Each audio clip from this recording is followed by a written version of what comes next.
শুভ দুপুর বন্ধুরা।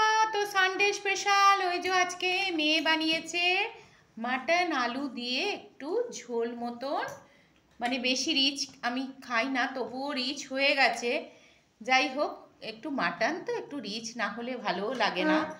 আর এইদিকে ভাত নিয়ে বসে পড়েছি, আর আমার মাটন এসে হাজির হয়ে গেল। অনেকটা বেলা হয়েছে, প্রায় ঘড়িতে 2:45 বেজে গেছে। তখন এই যে ভাত নিয়ে বসলাম, আর কিছুই না। এখানে আছে হচ্ছে মূলো শাক ভাজা, লেবু, আর এই যে আমার কর্তামশাই একটু মেটে আমাকে দিয়েছে, আর এখানে হচ্ছে মাটন। তো খেতে বসে যাই। আমি পুরো একদম তৈরি খাওয়ার জন্য। মেয়ের হাতের রান্না বলে কথা, তো কেমন হয়েছে সেটা তো রিভিউ দিতেই হবে। তাই জন্য প্রথমেই আমি একটু আলু আর মাংস বেশ ভালো করে খেয়ে দেখি। আগে একটুখানি নিই ছিঁড়ে, এই যে মাংস আগে খাবো এটাকে।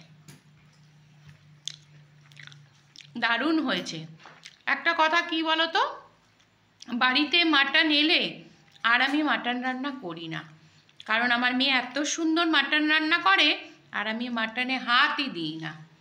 তাই জন্য মাটনটা এখন ওর ডিপার্টমেন্টে হয়ে গেছে। চলো টাটা, সবাই খাওয়া দাওয়া করে নাও, টাটা।